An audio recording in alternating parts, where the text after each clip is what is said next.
Hello everyone, happy Sunday. This is the first live video that we have ever done to sort of experiment with how we're going to continue to do some trainings in the future.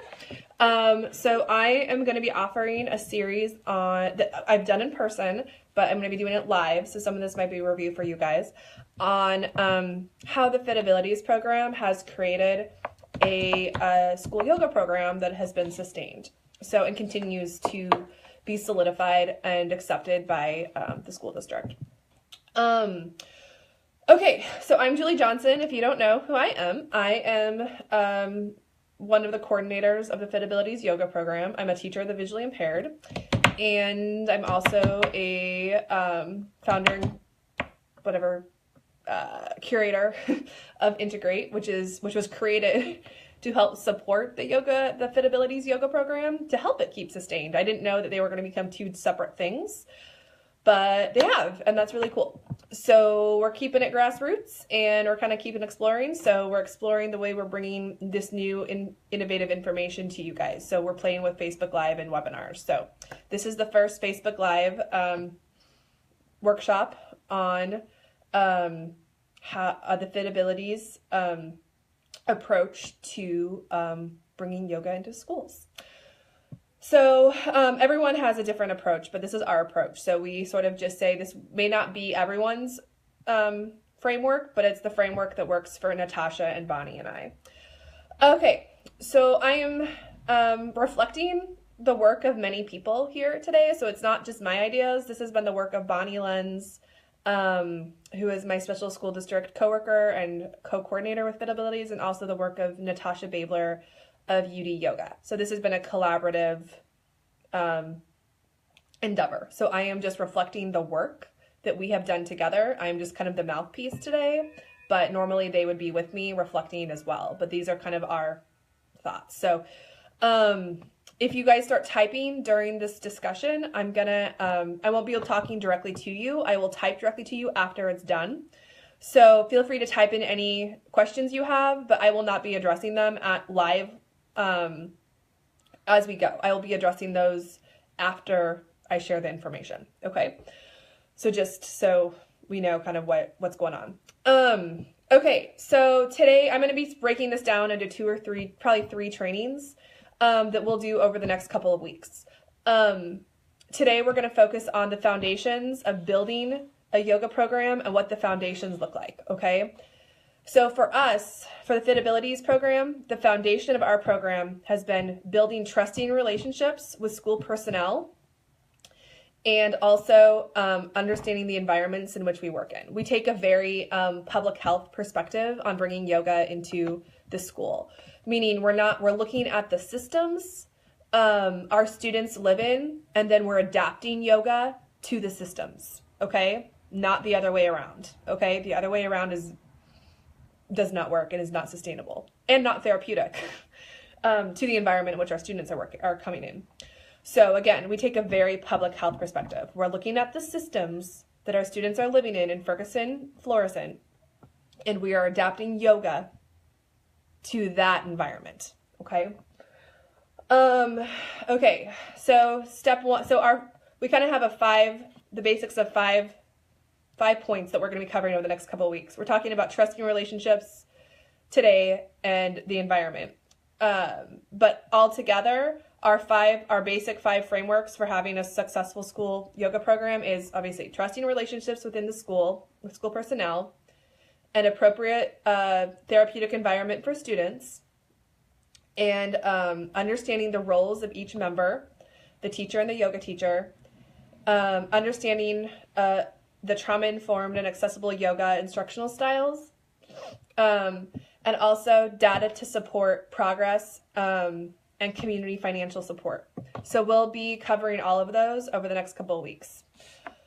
But our sustainability has been dependent on those 5 elements. Okay, so I'm gonna go over I have my notes over here. So a little bit more about the the trusting relationships within the school environment. I think it's really important.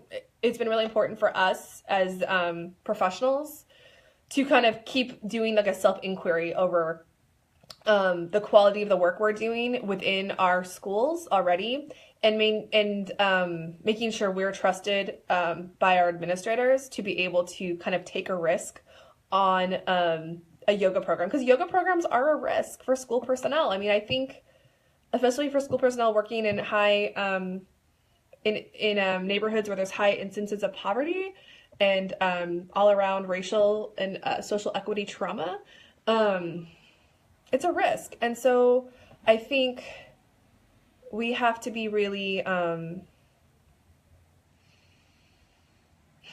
aware of the quality of the work we're doing for our administrators, okay? Because it is a risk for them. So we just need to be mindful of that. So a couple of things to consider at your school where you work. Who are the people at the school organization that are supportive of the idea of a yoga program? So who are the people that would be excited about taking this risk with you, okay, if you're planning this? What is your role at the school? Like, who are you? Who do you need above you to help make this happen? Are you a regular volunteer? Are you a teacher? Are you a para or instructional assistant? If I know there's a lot of people that volunteer at a lot of organizations and schools that like the idea of this. If you're a volunteer, it's really important that you sustain your position with that volunteer or organization, because lots of times volunteers, there's a lot of quick transition, and if people are going to take a risk on a yoga program, there needs to be some sustainability of the people that are going to be establishing this sort of community, because if we're talking about community, emotional safety for anyone with any sort of trauma, coming and going like a revolving door of people isn't emotionally stable whatsoever, or programmatically it's not stable either. And also we're looking at the more staff members that trust you professionally, the more likely they will take a chance on on the idea of your yoga program. So just be aware of the work that you're doing already and make sure it's high quality. That's kind of the basics of it, because it's, like I said, it is right now in the culture that we're living in, it is a very out there space. It's very innovative right now. Let's see here.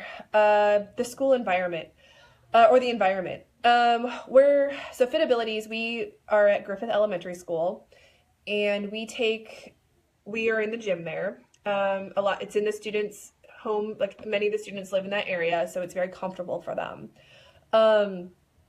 But for us, we were looking at the following issues. We were looking at what space, if it wasn't at Griffith, what other spaces could we do it at? The Ferguson Library, another elementary school. Right now it's Griffith. It's just a good space. It's where a lot of people know each other in the community. It's very centrally based to where a lot of the families live. So if they do need to get a ride, they can easily have a neighbor or a family member take them without it costing an arm and a leg to pay someone gas. It also doesn't cost us an arm and a leg to have the Uber transits and Lyft transits that we've been using to take students from their homeschool to where Griffith, or where the yoga program takes place for Griffith. So, like I said, what sort of space are you looking at to house it? What can you add to the environment to make it more therapeutic or soothing to a child's sensory needs? Okay.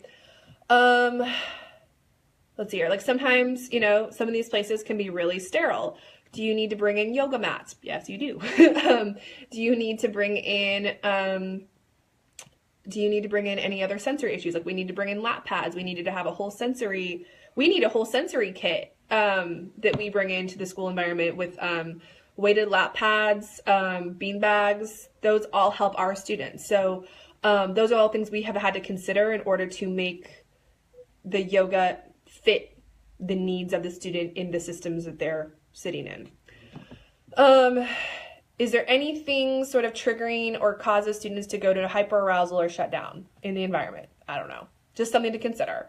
Do you need to create a space, a sense of privacy within those open spaces? Because lots of times we're doing yoga in open spaces. Just like, is there a curtain you need to set up? Something along those lines. I don't know, just something to consider. Let's see if there's something else, anything else that we need to look at on here. Okay, team leadership roles and team roles, okay? This is going to be the last point for today, and then we're going to continue going through this training next week. Okay, what's the teacher or school professional's role, and what's the leadership team members or the yoga teacher's role, okay? And then I have yoga, what's her name? Natasha gave me her input here because she's not here with me right now. Okay, so the way that Fit Abilities does it is the teacher is the liaison between the administration and the yoga teacher, okay? They address ongoing behavior issues of students and families that occurs in the yoga program, okay? I do not make the yoga teacher, I try not to make Natasha address as little, behavior issues as possible, just because she's sort of there for her role. She does have to address them, but like I try not to address the things that do not have to do with yoga, doing yoga. I do not have her address those. That's me and Bonnie's role, okay? If it's anything that happened in school or whatever, that has been me and Bonnie's doing, okay? We address those issues. Anything yoga related, what happens with her, we give her the freedom to help with that. But like behaviors with the families, things going on in the family that are addressing the school issues, Bonnie and I address that. We're in charge of program data. We communicate to the yoga teacher about any special issues that come up in the school day to her that might need to be addressed in the yoga program after school, or when she comes in with when she comes into the school with a couple of our students. We also work with the yoga teacher to come up with yoga intervention plans for direct instruction to support our during school instruction with our students. So that's kind of our role. The Fit Abilities role of the yoga teacher is it's the yoga teacher is in charge of the week-to-week yoga class planning. Natasha addresses culturally appropriate themes that is relevant to the yoga students. She collaborates on problem solving with any behavior issues with supporting teachers and students that happen during the yoga program or where she feels she can be beneficial, okay?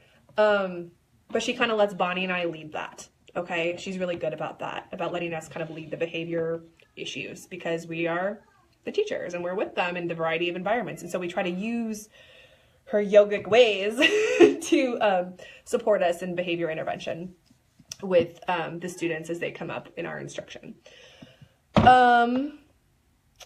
She also suggests yoga poses to us that would work for our students to increase learning opportunities for them when we are teaching them.